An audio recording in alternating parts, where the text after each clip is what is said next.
Assalamualaikum warahmatullahi wabarakatuh. Saya Muhammad Lutfi Al-Fajri dengan nomor WP 19101155310561. Saya akan membacakan PPT dari tugas seminar MSDM yang berjudul Pengaruh Pengembangan Karir dan Leader Member Exchange atau LMX terhadap kinerja karyawan dengan motivasi sebagai variabel intervening pada kantor PDAM Kota Bukit Tinggi. Pertama, latar belakang.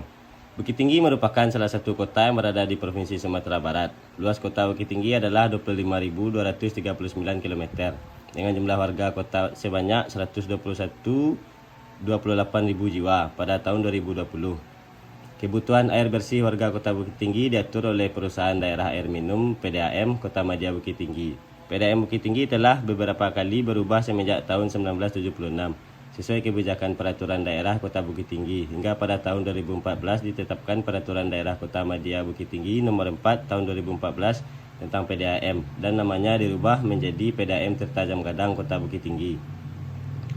Daerah pelayanan PDAM Bukit Tinggi saat ini hampir mencakup keseluruhan kelurahan yang ada di Kota Bukit Tinggi. Namun ada sebagian daerah pada kelurahan-kelurahan tersebut yang belum terlayani yang disebabkan oleh keterbatasan kapasitas produksi yang dimiliki dan kemampuan sistem yang ada. Dari keseluruhan luas daerah Kota Bukit Tinggi yaitu sebesar 25.239 km yang sudah mendapat pelayanan air bersih PDAM adalah seluas 18.929 km atau sebesar lebih kurang 75% dari luas kota.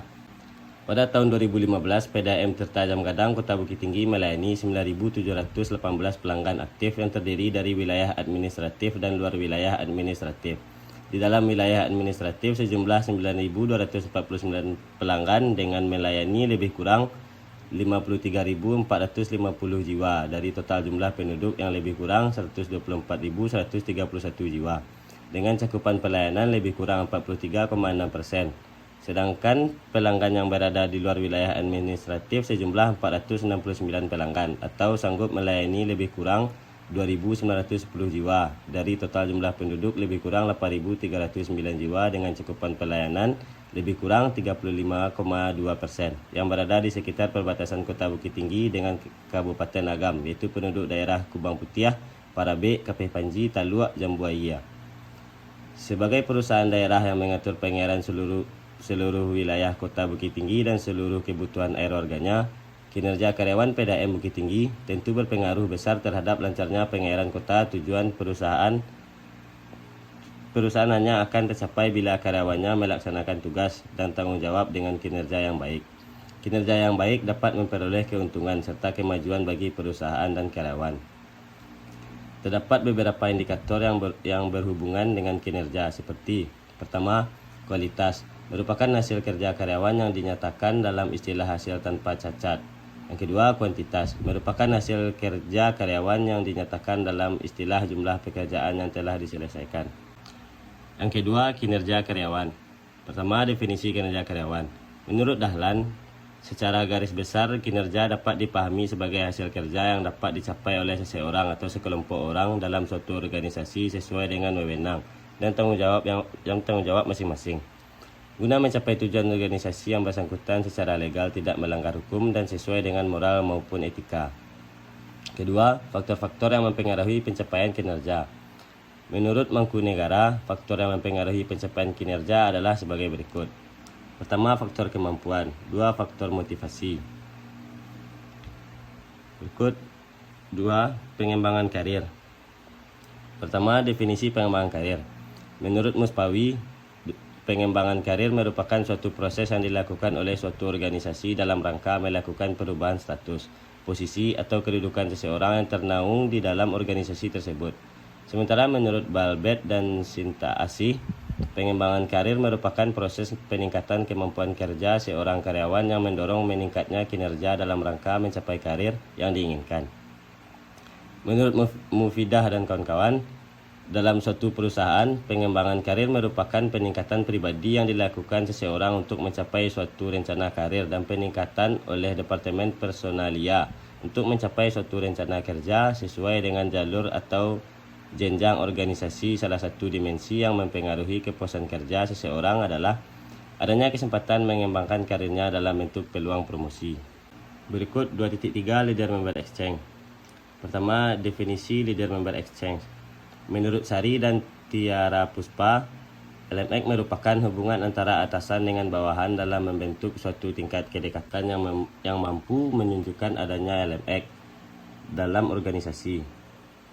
Utama dan Gunawan menyatakan organisasi dapat dilihat menjadi dua kelompok interaksi. Yang pertama, in-group hubungan timbal balik, perasaan senasib dan rasa saling percaya yang dirasakan pada atasan dengan bawahannya.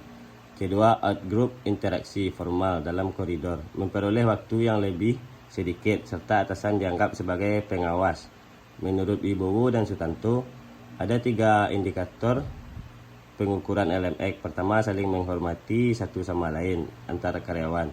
Kedua, yaitu trust bersifat interaktif. Menurut Waschak Turek, seorang leader akan membangun hubungan timbal balik yang lebih baik dengan membernya yang memiliki sifat atau bakat yang unik. LMX dapat didefinisikan sebagai pertukaran kualitas hubungan interpersonal antara bawahan dengan atasan. LMX berfokus pada hubungan diadik atau dua arah antara pemimpin dan masing-masing pengikutnya yang merupakan hubungan pertukaran yang bertujuan untuk meningkatkan kesuksesan organisasi dengan menciptakan hubungan yang positif antara pimpinan dengan pengikutnya. Erdogan dan Bauer menjelaskan bahwa LMX berfokus pada asumsi bagaimana pemimpin mempengaruhi anggotanya melalui kualitas hubungan yang mereka bangun.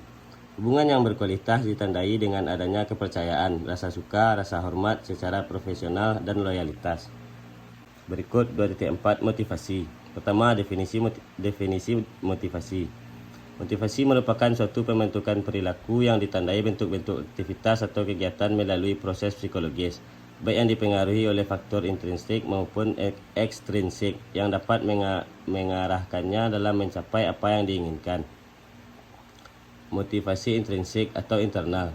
Berbagai kebutuhan, keinginan, dan harapan yang terdapat di dalam pribadi seseorang menyusun motivasi internal orang-orang tersebut. Kekuatan ini mempengaruhi pribadinya dengan menentukan berbagai pandangan yang menurut giliran untuk memimpin tingkah laku dalam situasi yang khusus. Motivasi intrinsik adalah perilaku yang terbentuk karena ada suatu kepentingan dari dalam dirinya sendiri, antara lain tanggung jawab, pengakuan, dan pengembangan. Motivasi intrinsik adalah perilaku yang terbentuk akibat adanya keinginan yang terbentuk mendapatkan ganjaran materi, sosial, atau untuk menghindari suatu hukuman. Faktor motivasi ekstrinsik antara lain insentif, lingkungan kerja, keamanan, dan hubungan. Menurut Noni, motivasi ekstrinsik saja tidak cukup untuk mendorong karyawan untuk melaksanakan tugasnya. Penghargaan secara intrinsik seperti kebebasan membuat keputusan, pengakuan, dan pengembangan karir harus turut serta mendukung. Sementara menurut Cair, motivasi adalah sebuah dorongan, keinginan, atau desakan yang timbul dari dalam diri seseorang dalam melakukan aktivitas kerja untuk mencapai tujuan yang kita inginkan, di mana dengan adanya motivasi akan sangat mempengaruhi kinerja seseorang. Kedua, faktor-faktor yang mempengaruhi motivasi kerja. Menurut Mangkunegara, faktor yang mempengaruhi pencapaian kinerja adalah sebagai berikut. Yang pertama, faktor kemampuan. Yang kedua, faktor motivasi. Baik, terima kasih. Sekian PPT dari saya. Assalamualaikum warahmatullahi wabarakatuh.